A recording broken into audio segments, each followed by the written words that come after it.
Ayan na, here we go! Gem Hardware is back!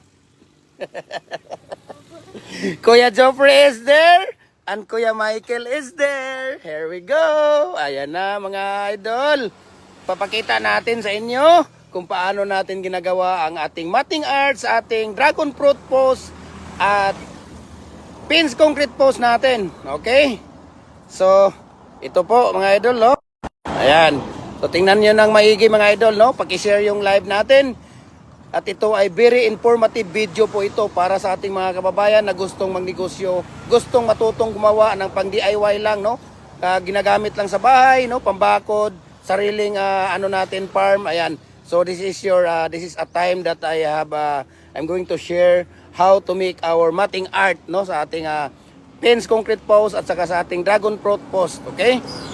So dalawang klase kasi yung ano natin, matting art natin na ginagamit. Okay, dalawang klase yung stirrup na ginagamit natin. Ito yung parang Y. Yan, kung makikita mo, parang Y siya. Ayan, Chris Buagas. Thank you for watching. You are my first viewers. And the other one is this. Okay? Parang diamond siya. Kasi dyan natin ipapatong yung pangatlo natin na stirrup. Ayan. Okay? So ayan. So ito po yung ating paggawa ng stirrup, no, mga idol. Ayan. Paggawa natin ng matting art. Sorry para. Ang paggawa natin ng stirrup, ayan, nandyan si Kuya Michael.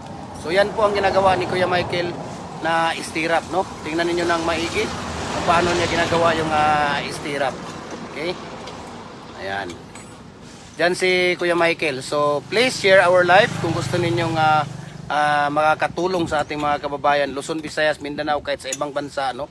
Nakikiuso sila sa ating molder dito, especially bricks, decorative, hollow blocks, kahit anong mga precast molder natin. Ayan, so yan po, no, ang paggawa ng ating tawag dito. So balik tayo dito sa kay Kuya Joffrey kung paano niya ginagawa ang ating matting. Ginagawa yung ating matting ng dragon fruit post at pins concrete post. Ayan. So, ang grabing alikabok dito sa tabing daan, no? Ayan, no? Mga sasakyan, ang dami, kalalaking mga dito, mga dump truck kasi malapit kami dito sa quarry. Ayan, no? Yung ang dami nating pins concrete post dyan ng mga sobra. Mga natatapos na. Ayan, Kinley Bartoline. Thank you for watching. Shine. Ayan, so thank you for watching sa inyo po mga idol, no? Ayan. So tingnan ninyo kung paano natin ginagawa ang ating matting art ng dragon fruit post at pins concrete post, no? Napaka ano po siya mga idol, no? Ayan, tingnan mo, kita mo dong. Okay? Semi-special po yung gawa natin mga idol. Bakit semi-special siya? Ayan, sige na, lagay mo na yan dyan dong. Semi-special po yung gawa natin kasi ang matting natin na ginagawa, tatlo po, no? Tatlo yung matting natin na ginagawa sa ating loob ng ating poste. Ayan, so tingnan natin si Kuya Joffrey. Ang ginagawa niya ay 6 feet po ito, no? 6 feet na matting. Okay? Tingnan natin si Kuya Joffrey dito. Ayan, kung makikita mo. Dito lang yan sa Gem Hardware and Coco Lumber and Concrete Products, Kanituan Brands. Follow na po kayo. AAA and F Coco Lumber. At saka sa ating personal Facebook account, Felix Tan Pagikan Jr. At saka sa ating Instagram, Felix_Pagikan 2000. At saka sa ating YouTube channel natin, Gem Hardware and Coco Lumber and Concrete Products, no? Pinapakita po namin sa inyo kung ano ang sukat ng ating stirrup, ano ang sukat ng ating matting art, paano namin ginagawa, preparasyon sa ating landscaping, no, sa ating paggawaan ng poste, kung paano namin ginagawa, ratio ng buhangin, tubig, cement, pinapakita po namin sa lahat sa inyo para po sa inyo ito, no. At hindi po basta-basta ang concrete products, no, especially sa mga bricks, hollow blocks, ganyan, mga decorative, no, napaka-sensitive po sila, especially dito sa ating tawag dito sa ating poste, no, ang ginagawa namin is special. Semi-special po ito. Ayan, semi-special po yan yung ginagawa namin. Kaya tingnan ninyo. Ayan, sa umpisa, ginagawa ni Kuya Joffrey. Okay? Napakita po natin ang malapitan sa inyo. So, ang haba po ng ano natin dito, Tingnan natin ha, sukatin natin yung para magkaroon kayo ng idea. Okay? Dito sa pinakadulo, bigyan ko kayo ng sukat dito. Okay? Mula sa pinakadulo, mayroon tayong, dapat ito ay 3 inch. Ayan, 3 inch po yan. Okay? Tingnan niyo 3 inch po. Okay? 3 inch po siya. Bago 1 feet na yung ano natin, yung tawag dito pagitan. Ayan, kung makikita ninyo, 1 feet yan. Okay? 1 feet yung pagitan natin, no? 1 feet na po siya.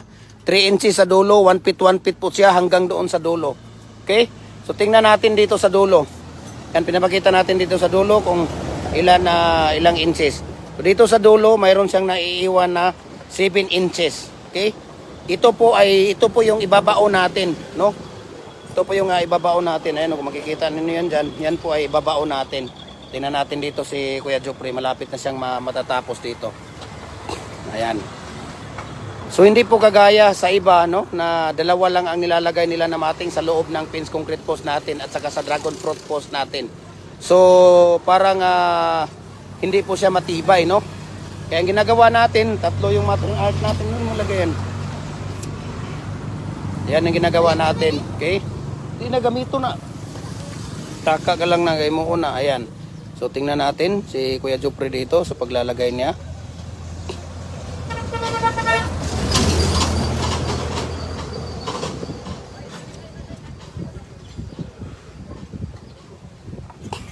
Ayan. So yun po, no, yung ginagawa ni Kuya Jopre, tapos papatungan sa ibabaw. Bakit parang naka-Y, no? Bakit parang Y? Kasi dyan natin ipapasok yung ating deform bar. Ayan, kung tingnan niyo, napakatibay po siya, no? Hindi po siya basta-bastang maputol. Bakit ganyan ang pagkagagawa natin? Para sa paglagay natin ng barbed wire, kung ano yung mga cyclone wire, hindi po siya basta-bastang nahugot. Hindi po siya basta-bastang naputol. Ayan, no? Parang Y siya, no? Napakatibay po talaga, idol, no? Kung makikita niyo, napakatibay po. Ayan. Kung makikita niyo yan dyan, napakatibay. Ayan. So balik tayo dito sa kay Kuya Michael sa paggawa niya. Yan, kung makikita ninyo, yan po ang stirrup natin, no? Tingnan mo si Kuya Michael kung paano niya ginagawa yung stirrup natin na yung parang Y. Doon ka sa kabila dong. Yan.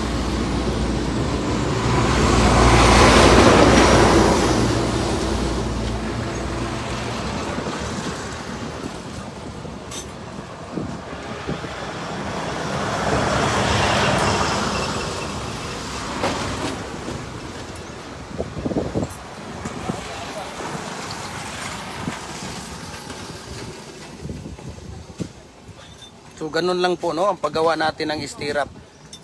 Yung haba po niyan, dalawa ang haba niya na 13 inches at saka 9.5 po. Ang parang Y, 13 inches po siya. Tapos yung parang triangle ay parang ano siya, 9.5 inches po siya. Okay?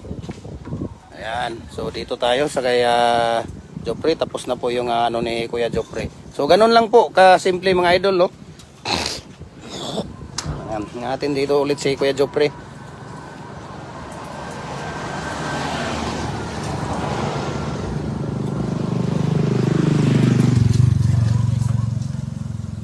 Ayan.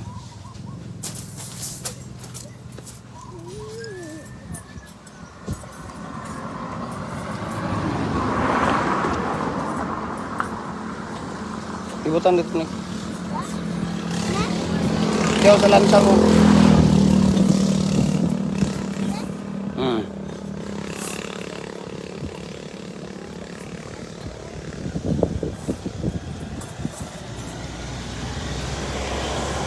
So napakasimple lang po gawin natin, no?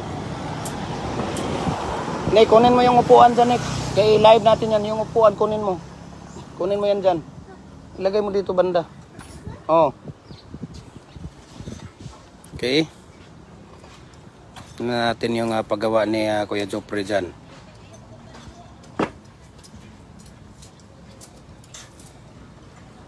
Tapos tingnan natin yung mga available natin dito na mga tawag dito.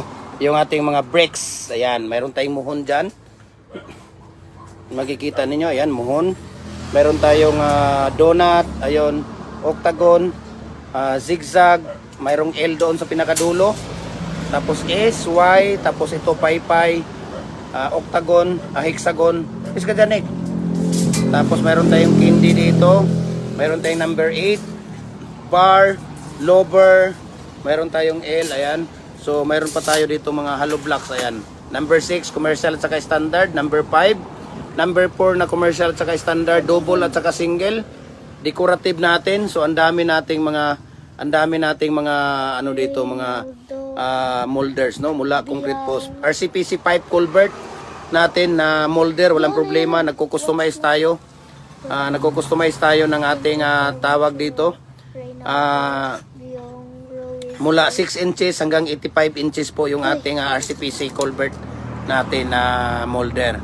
Tapos decorative natin, ayan, marami tayong iba. Fence concrete post, dragon fruit post, lahat po ng kasing precast po, no. Ang gawin nyo lang, i-private message nyo ako para mabigyan ko kayo ng presyo at shipping details, no. Luzon, Visayas, Mindanao, nagde-deliver tayo, walang problema, through door to door, no. Kakatukin na lang kayo ng ating Live Cup Super Express na ating cargo. Yan po ang partners natin para doon ihahatid yung mga order ninyo sa bahay ninyo. So walang problema mga idol, no. PM nyo lang ako. Tingnan natin dito si si Kuya Michael yan. So ito po ang height, ang sukat nito ay 13 inches po yan, no. Yung parang Y na ginagawa ni Kuya Michael. Yan.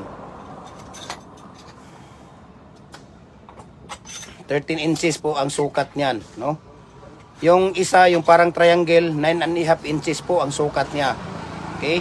So i-share ko rin sa inyo, no. Nagpicture ako through sa ating steel tip. At i-share ko sa inyo at ipopost natin dito sa ating Facebook page natin para makita ninyo. Okay? Doon naman sa kabila, gumagawa doon si Kuya Jopre, no, sa ano niya. So paki-share, no. Masaya na ako doon, isang share lang, isang comment. Masaya na ako doon na sinishare ninyo yung ating live, no. Ayan, para po sa ating mga kababayan na gustong mag-DIY, no, yung pansariling gamit, balak na magbi-business, kung ano pang mga tawag dito, ano pang gusto ninyo. So lahat po, no, hiling ko lang sa inyo, isang comment, isang share. Ayan, mag-react kayo dyan, mag-heart kayo. Ayan, maraming salamat, masaya na ako. So paki-heart na lang po yung live natin at masaya na ako doon, no. So ito, ang sukat nito ay 13 inches po yan, no, parang Y natin. Tapos ito, yung isa, yung parang triangle natin ay 9.5 inches po yan, no. So balik tayo dito sa kay Kuya Jopre sa paggawa niya ng mating. Ayan. Okay. Shout out muna tayo kay Narda Pinto, Ompong Cert, ayan.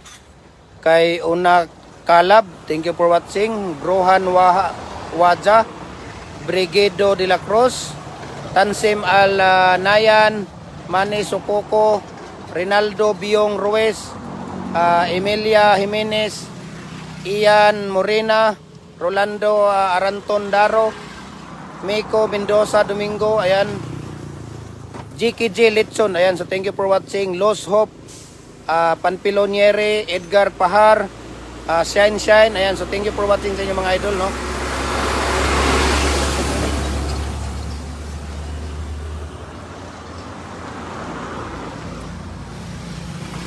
Ayan, so maraming salamat po sa inyong lahat at sana ay nakakatulong po ako sa inyo at mabuhay po tayong lahat na mga gumagawa ng concrete product, lalo na sa ating mga customer na talagang quality na quality po yung gawa natin. Dito lang yan sa Gym Hardware, ang Kukulamber Concrete Products, Kanituan Brands. Ayan, so God bless at mabuhay po tayo.